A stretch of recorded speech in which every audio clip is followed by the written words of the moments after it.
إن الحمد لله نحمده ونستعينه ونستغفره ونستهديه ونعوذ بالله من شرور أنفسنا ومن سيئات أعمالنا. من يهده الله فلا مضل له ونعوذ بالله من شرور أنفسنا فلا هادي له. أشهد أن لا إله إلا الله وحده لا شريك له وأشهد أن محمدا عبده ورسوله. أما بعد، أوصيكم وأوصي نفسي بتقوى الله تعالى وطاعته. يقول الله تبارك وتعالى في محكم تنزيله: والفجر وليال عشر. Baada ya kumhimidi Allah subhanahu wa ta'ala na kumtakia rehma na amani kiongozi wetu, mwalimu wetu, kipenzi wetu Bwana Mtume Muhammadin sallallahu alayhi wasallam, na wahusieni pamoja na kuihusia nafsi yangu kumcha Allah subhanahu wa ta'ala na kumtii.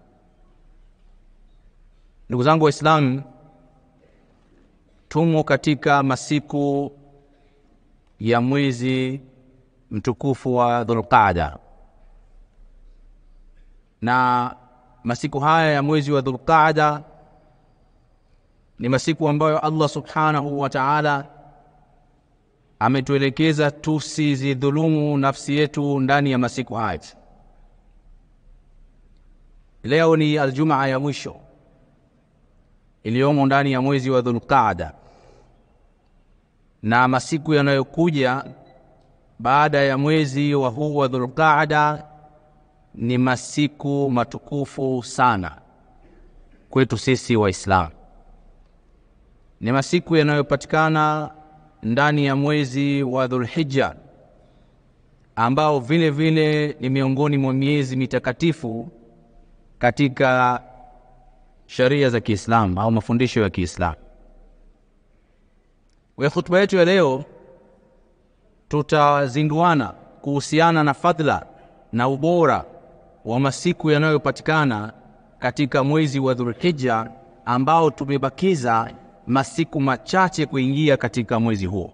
Tunamuomba Allah subhanahu wa ta'ala anijalie mimi na nyinyi ndugu zangu Waislamu tuweze kupata fursa ya kuingia katika yale masiku bora kabisa ambayo Allah subhanahu wa ta'ala ameapia, lakini mafundisho ya Mtume sallallahu alayhi wasallam yameelekeza mambo ya kufanya. Mwenyezi Mungu subhanahu wa ta'ala anasema: inna iddatash shuhuri inda Allahi 12 shahran, hakika idadi ya miezi mbele ya Allah subhanahu wa ta'ala ni miezi 12, fi kitabillah yawma khalaqa as-samawati wal ard, ambayo imesajiliwa katika kitabu cha Mwenyezi Mungu tangu Allah alivyoumba mbingu na ardhi, ni miezi 12. Minha arba'atun hurum, katika hiyo miezi 12 miezi minne ni miezi mitakatifu. Dhalika ad-dinul qayyim, hiyo ndio dini iliyokuwa sawa sawa. Fala tadhlimu fihinna anfusakum, basi katika miezi hiyo minne msizidhulumu nafsi zenu. Katika hiyo miezi minne ni Dhulqaada, Dhulhijja na Muharram. Rajab iko mbali kidogo, lakini hii miezi mitatu inafuatana. Kwa hiyo tuna masiku takriban 120 ambayo mengine tumeyamaliza, ambayo ni masiku matukufu, na Mwenyezi Mungu anasema msizidhulumu ndani ya siku hizo nafsi zenu. Tafsiri zingine zinasema msijipunje, kwa sababu kuna thawabu nyingi zinazopatikana katika miezi hii. Msije mkajipunja kwa kutokimbilia fadhila na khairi zinazopatikana ndani ya miezi hiyo. Lakini katika miezi hii minne kuna siku 10 ambazo ni bora kuliko miezi yote minne, bali siku 10 hizo ni bora kuliko siku 360 za mwaka mzima, kwa mujibu wa kauli za Mtume sallallahu alaihi wasallam.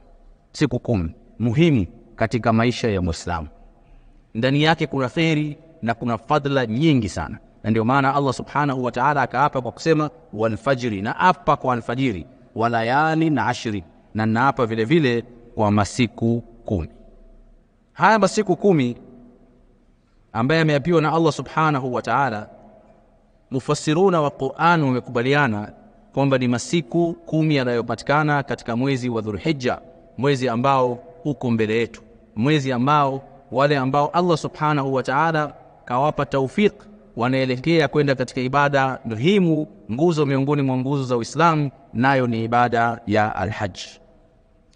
Ndugu zangu Waislamu, fadhila za masiku hayo 10 ambayo tutaanza katika mwezi wa Dhulhijja baada ya masiku machache, Mtume sallallahu alaihi wasallam katika hadithi ya Bukhari na Abi Daud na Tirmidhi na wengineo, hadithi iliyotoka kwa Ibn Abbas radhiyallahu anhuma, anasema Ibn Abbas, qala Rasulullah sallallahu alaihi wasallam, alisema Mtume wa Mwenyezi Mungu, rehma na amani ziwe juu yake, ma min ayamin, hakuna masiku ambayo al-amalu salih fihinna, mtu kufanya a'mal njema katika masiku hayo, ahabbu ila Allahi, inakuwa inapendeza zaidi kwa Mwenyezi Mungu subhanahu wa ta'ala, min hadhihi al-ayami al-ashri, kuliko mtu kufanya matendo mema katika masiku haya 10. Haya ni maneno ya Mtume sallallahu alaihi wasallam akinionyesha mimi na wewe ndugu yangu Muislam fadhila zinazopatikana katika masiku 10 ya mwezi wa Dhulhijja. Faqal, masahaba wa Mtume sallallahu alaihi wasallam, kwa sababu huwa wanamsikiliza Mtume sallallahu alaihi wasallam kwa mazingatio, kila herufi anayoizungumza, kila sentensi anayoizungumza wanaisikiliza kwa mazingatio. Walimsikia Mtume sallallahu alaihi wasallam akisema kwamba hakuna masiku ambayo mtu kufanya amal njema katika masiku hayo ni bora zaidi kuliko haya masiku 10. Haraka paanza kujiuliza katika vichwa vyao. Qalu ya Rasulullah, wakamuuliza Mtume wa Mwenyezi Mungu, wala aljihadu fi sabilillah, yani hizo amal njema katika masiku 10 ni bora kushinda hata mtu kutoka kwenda jihadi katika njia ya Mwenyezi Mungu katika siku nyingine? Maana wenyewe walikuwa wanajua jihadi ndio ibada yenye fadhila kubwa na thawabu nyingi na ni amal njema kuliko amali yoyote nyingine.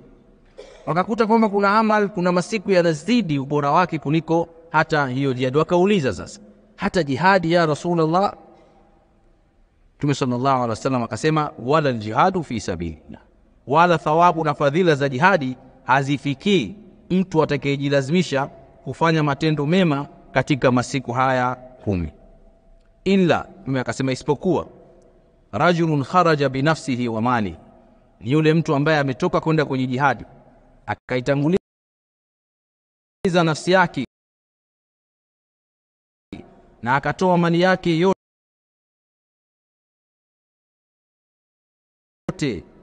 kwenda kusaidia Uislamu, falam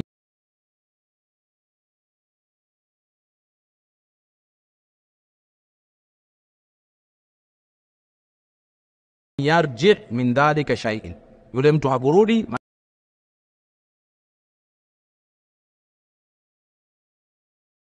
akalifia kule na mali yake naye kateketea kule, isipokuwa huyu amali zake ni nyingi, zina fadhila zaidi kuliko haya masiku 10. Hadithi ya Mtume sallallahu alaihi wasallam, ndugu zangu Waislamu, wanachoona wameizungumzia kuonyesha fadhila zinazopatikana katika masiku 10 ya mwezi wa Dhulhijja, ambayo yamebaki masiku machache tuweze kuingia. Sasa haya ni masiku muhimu yanayokuja mbeleni, na ni muhimu tukazinduana ili kuweza kuyatumia vizuri. Huenda tusiyapate tena kwa kutorudia, au yakarudi yakatukuta sisi tumetangulia mbele ya haki. Katika riwaya nyingine Mtume sallallahu alaihi wasallam anasema, ma min ayamin, hakuna masiku ambayo yutaqarrabu ila Allahi fiha, mtu anajikurubisha kwa Mwenyezi Mungu katika masiku hayo, bi'amalin afdal, kwa kutenda matendo yaliyokuwa mazuri, kuliko min hadhihi al-ayami al-ashri, kuliko masiku haya 10. Ndio masiku ya kujikurubisha, ya kujipendekeza kwa Allah subhanahu wa ta'ala kwa kufanya ibada mbalimbali ambazo tumefundishwa na dini tukufu ya Kiislamu.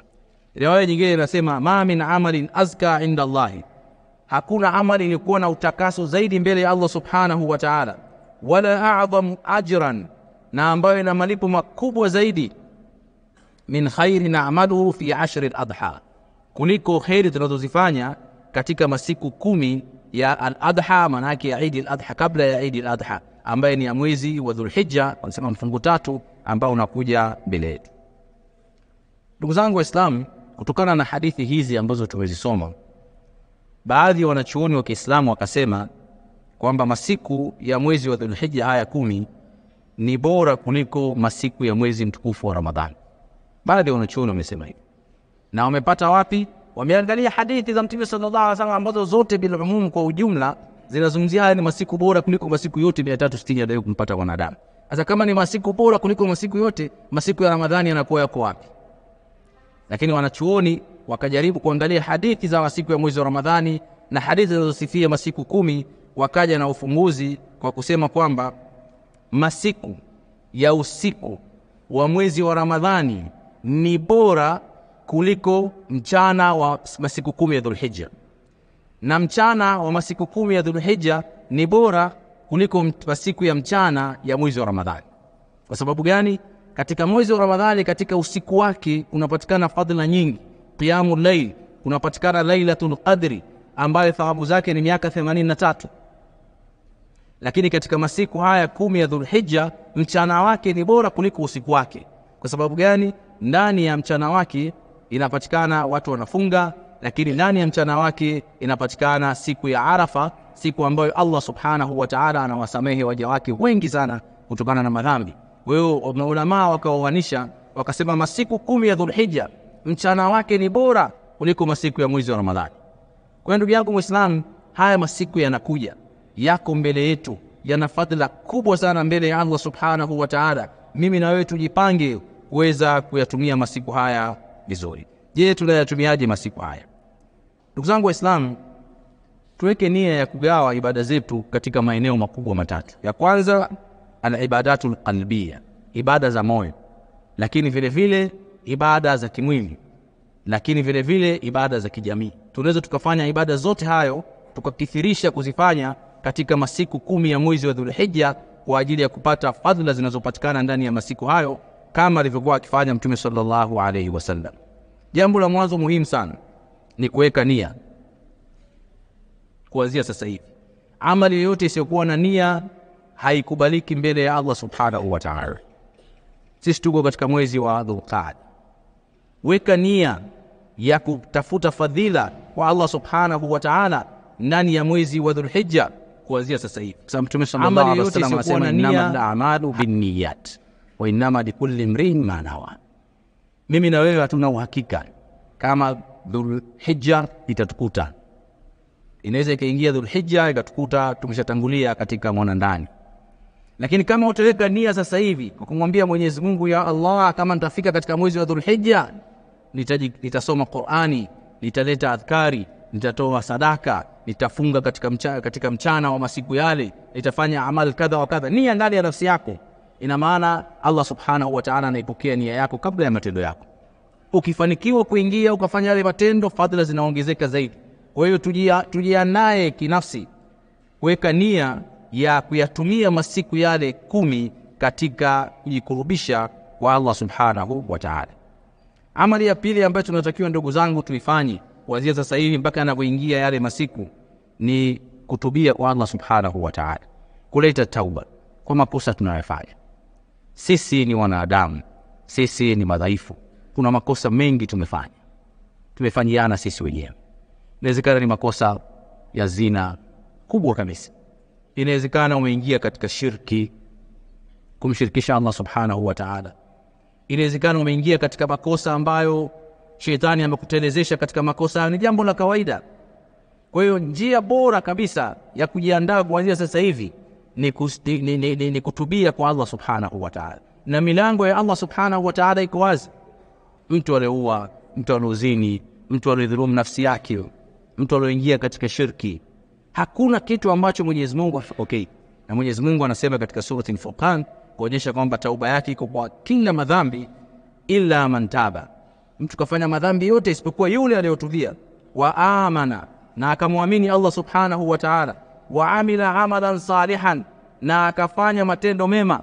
Sasa matendo mema katika siku nyingine yanajulikana yana fadhila, lakini matendo mema katika masiku haya matakatifu, hasa ya masiku 10, yana fadhila maradufu mbele ya Allah subhanahu wa ta'ala.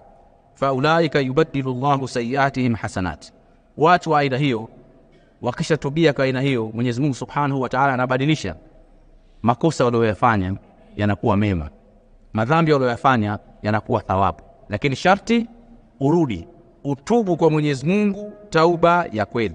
Wa kana Allahu ghafuran rahima, na hakika Mwenyezi Mungu ni mwenye kusamehe na mwingi wa huruma.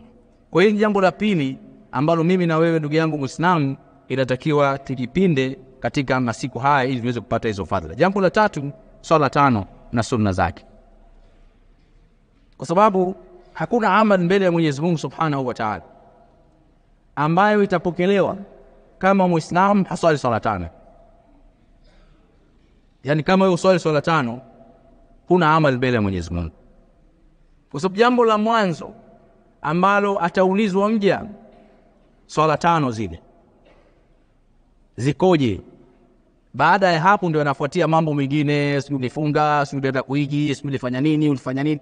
Lakini kama unafeli katika mtihani wa mwanzo unaohusu swala 5, ina maana ni lazima utafeli katika ibada zingine unazozifanya. Kwa hiyo kuna umuhimu mkubwa ndugu yangu Muislamu kujihimiza na kujilazimisha na swala 5, kama ni mwanamume jamaa fil masjid, na wanawake wanaweza kuswalia nyuma. Lakini muhimu sana baada ya hapo sasa, ili uweze kupata fadhila zaidi, kujikurubisha na swala za sunna, kujikithirisha katika swala za nawafil. Sio kazi ngumu. Swali duha, unamshukuru Mwenyezi Mungu subhanahu wa ta'ala saa 3 saa 4 asubuhi, rakaa 2, haipiti dakika 5.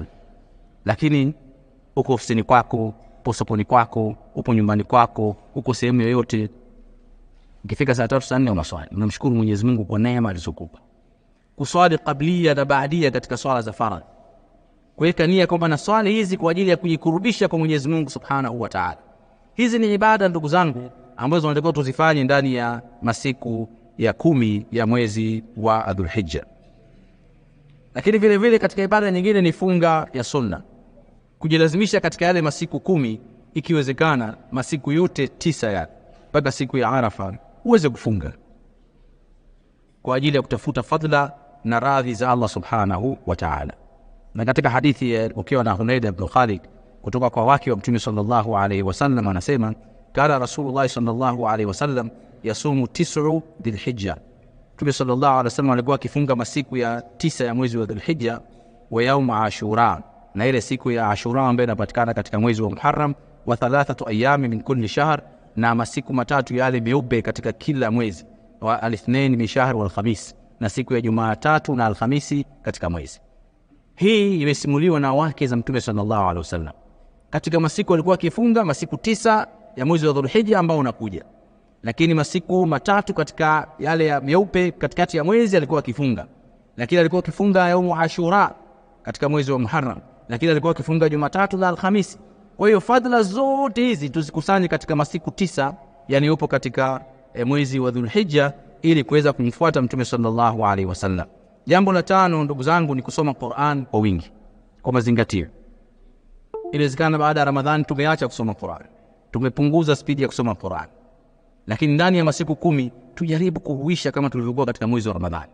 Pata muda wako wa kusoma Qur'an, lakini isome Qur'an kwa mazingatio, kwa kuelewa tafsiri yake, kuelewa maana yake, kukaa na aya moja ukaifikiria Mwenyezi Mungu anakusudia nini katika hii aya. Haihitaji elimu kubwa, inahitaji kuwa mkweli na nafsi yako na kumtegemea Allah subhanahu wa ta'ala, na Mwenyezi Mungu atakufungulia. Kwa hiyo kusoma Qur'an katika masiku haya 10 yanayokuja ni jambo muhimu sana. Jambo la 6 ni kusaidia maskini katika masiku haya. Hakuna amali iliyokuwa nzuri zaidi ya amali ya kumtatulia ndugu yako Muislamu matatizo yake.